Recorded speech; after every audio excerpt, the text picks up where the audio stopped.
C'est la semaine nationale de l'emploi des personnes handicapées et c'est l'occasion de faire un bilan perfectible de la situation en France. Alors certes, elle a un peu évolué au cours des 10 dernières années puisqu'aujourd'hui, 78% des entreprises ont dans leurs effectifs des personnes handicapées. C'était 60% il y a 10 ans.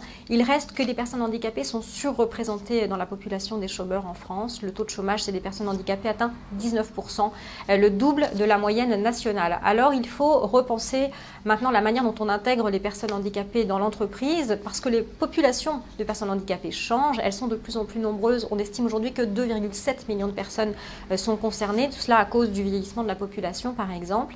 La secrétaire d'État aux personnes handicapées, Sophie Cluzel, essaye de changer la perspective. Elle voudrait maintenant qu'on mette l'accent sur la formation des personnes handicapées pour mieux les intégrer dans les entreprises.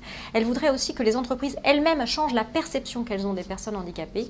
On ne parle pas forcément de handicap physique, on peut aussi parler de handicap mental, de handicap psychologique, et là on peut adapter des postes de travail un petit peu plus facilement. Et puis elle voudrait aussi sortir de cette logique coercitive qui pousse les entreprises à embaucher des personnes handicapées sous peine d'amende. On n'arrive pas malgré ça à atteindre les quotas. Elle voudrait donc maintenant qu'on passe à des politiques un peu plus incitatives de manière à changer le regard des entreprises quand elles veulent envisager le recrutement d'une personne handicapée, considérer ça comme un avantage plutôt que comme un handicap.